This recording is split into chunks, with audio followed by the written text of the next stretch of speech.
तो गाइस कैसे हैं आप सब लोग। रेड के एपिसोड 06 के साथ हाजिर हो। तो लास्ट एपिसोड के एंड पे हमने देखा था वो मॉन्स्टर जो होता है वहां पर उस दरवाजे से अंदर आने की कोशिश कर रहा था और साथ ही वो आकर रेड के ऊपर गुस्सा कर जाता है क्योंकि रेड आगे से एटीट्यूड दिखा रहा होता है। तो वो अपनी पावर्स को रिलीज करता है, प्रेशर को रिलीज करते हुए उसे कहता है कि मैं तुम्हें मार डालूंगा, जबकि रेड कहता है कि नहीं थैंक यू, मुझे अभी यहाँ पर मरना नहीं है। और उसी के साथ ही वो पीले बालों वाला चश्मी भी वहां पर पहुंच जाता है और उसको रोक देता है और कहता है कि मास्टर प्लीज ऐसा मत करो, जबकि उसका मास्टर उसे कहता है कि साइड के ऊपर हटो, मैं इस लड़के को अभी यहाँ पर मार डालता हूँ। चश्मीश उसे कहता है मास्टर यहाँ पर अपने आसपास देखो बहुत सारे लोग हैं, जहाँ पर बहुत सारे विटनेसेस हैं, अगर इन सभी लोगों के सामने तुमने इसको मारा या फिर अपनी पावर्स को यूज किया तो ये खबर लीक हो जाएगी और पुलिस अगर यहाँ पर आ गई तो फिर और भी ज्यादा मसला हो जाएगा, वो हमारे एजिस सिटी तक पहुंच सकते हैं। और तुम्हें अच्छी तरह से पता है कि प्रिंसेस ने हमें क्या ऑर्डर्स दिए थे, तो वो सभी लोग जो होते हैं वहां पर रूट कर रहे होते हैं। जैसा कि आपको पता है कि आजकल की अवाम क्या करती है, फाइट हो रही हो तो सभी लोग वहां पर अपने कैमरे निकाल लेते हैं और सभी लोग वहां पर कह रहे होते हैं कि फाइट करो फाइट करो फाइट करो। और उन्हें लगता है कि एक साइड के ऊपर दो लोग हैं, एक साइड के ऊपर एक बार लड़का है, तो वो सभी लोग कह रहे होते हैं कि जल्दी से फाइट करो, हमें ये फाइट देखनी है। इसी के साथ ही मास्टर कहता है कि ये सभी लोग तो सिर्फ कीड़े मकोड़े हैं, मैं इन सभी इंसानों को अभी यहाँ पर मार डालता हूँ, इनमें से किसी एक को भी जिंदा नहीं छोड़ेंगे तो विटनेस कहां से बचेंगे।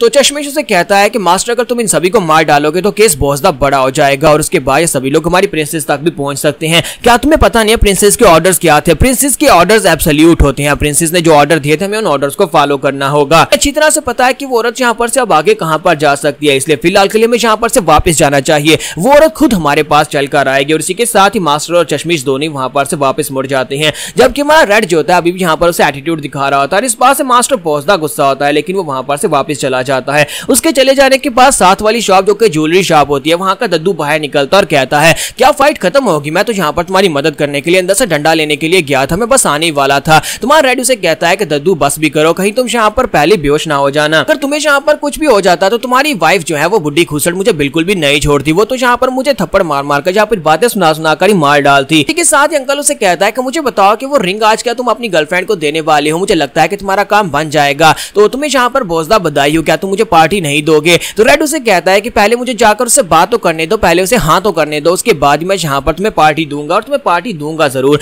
और इसी के साथ ही रेड दरवाजा बंद करके अंदर आ जाता है। तो जब वो अंदर आता है, अंदर आने के बाद कहता है कि अब जरा देखते हैं कि ये बिल्ली यहाँ पर क्या कर रही है, और वो साइड के ऊपर देखता है कि आप बताओ कि तुम लोग यहाँ पर क्या कर रही हो। और इसी के साथ ही वो मदर और डॉटर वहां पर उसके सामने बैठे होते हैं और उसके बाद वो लड़की जो होती है क्योंकि उसे भूख लगी होती है, तुम्हारा रेड कहता है कि चलो आ जाओ अंदर। वो उसे अपने बार टेबल पर बिठाता है और साथ ही वहां पर उस बच्ची को सूप बनाकर देता है और कहता है कि ये लो ये सूप पी लो, इससे तुम्हें काफी ज्यादा राहत मिलेगी। और इसी के साथ ही वो बच्ची जो होती है वहां पर सूप पीना शुरू कर देती है और काफी ज्यादा खुश भी होती है और कहते हैं अंकल रेड आप बहुत ज्यादा अच्छे हैं। साथ ही उसे वहां पर बर्गर देता है तो वो वहां पर खा रही होती है, जबकि उसकी मदर भी काफी ज्यादा खुश होती है और कहती है कि बेटा आराम से खाओ। इसी के साथ उसकी मदर जो होती है वो अपनी बेटी के पीछे देखती है तो उसकी कमर के ऊपर उसकी जो बैक बोन होती है वो वहां पर फ्रीज होना शुरू हो जाती है। तो वो ये देखने के बाद काफी ज्यादा घबरा जाती है और कहती है मेरे पास तो ज्यादा ब्लड भी नहीं बचा है जिससे मैं यहाँ पर इसकी पेट्रिफिकेशन को रोक सकूं, अगर इसकी पूरी बॉडी यहाँ पर क्रिस्टलाइज हो गई तो ये मर जाएगी और मैं ऐसा बिल्कुल भी नहीं चाहती कि मेरी बेटी यहाँ पर मर जाए, मुझे टाइम रहते हुए इस बीमारी को रोकना होगा। और साथ ही वो कहते हैं कि मैं यहाँ पर अपने बच्चे को बिल्कुल भी नहीं खो सकती, मुझे यहाँ पर फैसला लेना ही होगा,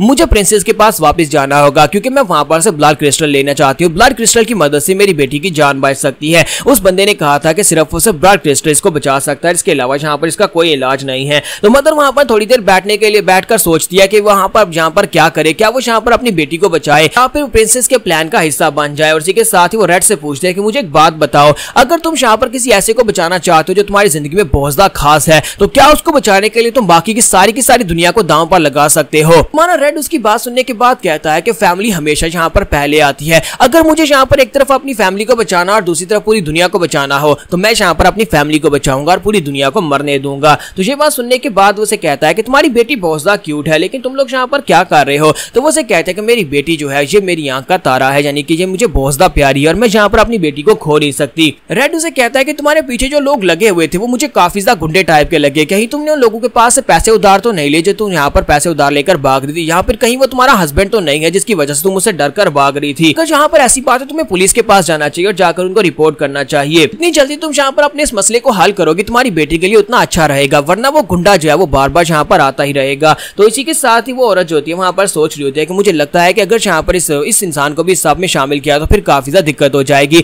मुझे जल्दी से जल्दी यहाँ पर कुछ ना कुछ करना होगा, मुझे अपनी बेटी को बचाने के लिए कुछ ना कुछ तो करना ही पड़ेगा। और साथ ही वो कहते हैं कि तुम्हारा बहुत बहुत शुक्रिया, मैंने सोचा नहीं था कि ऊपर की दुनिया के लोग भी इतने ज्यादा अच्छे हो सकते हैं, प्लीज मुझे माफ करना, क्या मैं अपनी बेटी को यहाँ पर तुम्हारे पास छोड़कर जा सकती हूँ, मेरी बेटी को यहाँ पर कुछ दिनों के लिए अपने पास रख सकते हो। और इसी के साथ ही वहां पर से गायब हो जाती है। तुम्हारा रेड कहता है हाँ तुम कहाँ पर चली गई, वो कहती है तुम्हारी मॉम कहाँ पर चली गई। तो इसी के साथ ही उसकी बेटी वहां पर अकेली बैठी होती है, तो वो कहती है कि मुझे यहाँ पर एक और हैमबर्गर चाहिए। तुम्हारा रेड कहता है कि अब ये क्या मुसीबत है, वो औरत अचानक कहीं पर चली गई और उसके बाद अपनी बेटी को यहाँ पर छोड़ गई है। जबकि इसी के साथ ही दूसरी तरफ का सीन दिखाते हैं कि जहाँ पर मास्टर ने अपने हाथ में वहां पर ब्लड क्रिस्टल को पकड़ रखा होता है, ब्लड क्रिस्टल को पकड़ा होता है और साथ ही वो सोच रहा होता है कि अब यहाँ पर बहुत ही जल्दी वो सब कुछ होने वाला है। और उसका ब्लड क्रिस्टल जो होता है वो बहुत ज्यादा चमक रहा होता है। वो सभी लोग आसमान की तरफ देख रहे होते हैं क्योंकि आसमान के ऊपर जो मीटेओराइट गिर रहा होता है उस मीटेओराइट के जहाँ पर इस ब्लड क्रिस्टल के साथ कोई ना कोई कनेक्शन है। और इसी के साथ ही वो दोनों काफी ज्यादा खुश होते हैं और कहते हैं कि सब कुछ बदलने वाला है, मीटेओराइट काफी ज्यादा करीब पहुंच चुका होता है, हमारी स्पेस के अंदर एंटर होने वाला है।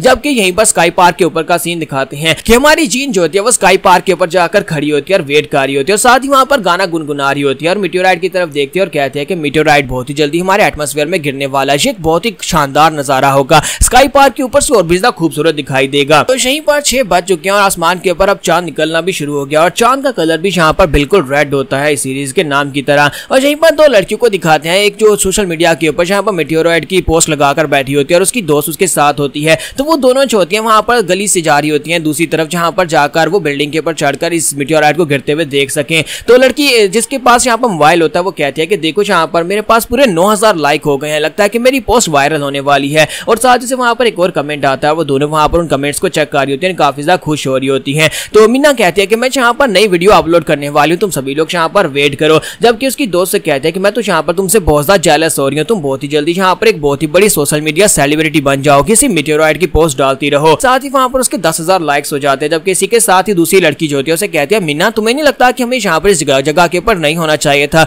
ये गली तो बिल्कुल खाली है, यहाँ पर तो कोई है ही नहीं। तो वो कहते हैं बस भी करो, तुम यहाँ पर इतनी ज्यादा डरपोक कैसे हो सकती हो, हम लोग यहाँ पर शॉर्टकट लेकर जा रहे हैं, इस गली से हम लोग डायरेक्टली उस जगह के ऊपर पहुंच जाएंगे, हम लोग स्टेडियम में जाकर देखेंगे जहाँ पर मीटेओराइट सामने से गिरता हुआ दिखाई देगा। तो वो कहती है लेकिन शॉर्टकट के लिए यहाँ पर जरूरी था कि इसी गली से आना था। वहीं पर रेस्टोरेंट में देखती है कि टेबल्स के ऊपर खाना तो पड़ा होता है लेकिन वहां पर कोई भी बैठा नहीं होता। तो वो कहती है कि मीना मुझे बहुत ज्यादा डर लग रहा है, यहाँ पर सारे रेस्टोरेंट के अंदर खाना पड़ा हुआ है और वो भी गर्म भी है, उसके अंदर धुआं निकल रहा है, लेकिन यहाँ पर कोई है क्यों नहीं, ये जगह कुछ ज्यादा ही खाली लग रही है, यहाँ पर कुछ तो गड़बड़ है। जबकि मीना उसे कहती है कि बस भी करो, मुझे लगता है कि सभी लोग मीटेओराइट देखने के लिए स्टेडियम में चले गए हैं, हमें भी जल्दी करना होगा वरना वहां पर जाने के बाद हमें अच्छी सीट नहीं मिल पाएगी। और इसी के साथ ही वो कहती है अच्छा ठीक है मेरे लिए रुको। जबकि इसी के साथ उस रेस्टोरेंट के अंदर का सीन दिखाते हैं कि रेस्टोरेंट के अंदर वही मास्टर खड़ा होता है। तो मास्टर जो होता है वहां पर खड़ा होता है और उसने वहां पर बहुत सारे लोगों को मार दिया होता है, जितने लोग होते हैं वहां पर रेस्टोरेंट के अंदर उन सभी को उसने मार दिया होता है। और इसी के साथ ही नेक्स्ट सीन में दिखाते हैं मीना का फोन जो होता है वहां पर ग्राउंड के ऊपर गिरा पड़ा होता है, वहां पर उसका फोन जो होता है वो टूट चुका होता है। साथ ही कमेंट्स आ रहे होते हैं, यानी उसकी पोस्ट के ऊपर वहां पर बहुत सारे कमेंट्स आ रहे होते हैं और कहा जा रहा था कि तुम कहां पर हो, तुमने कहा था कि तुम पिक अपलोड करोगे लेकिन तुम पिक अपलोड क्यों नहीं कर रही,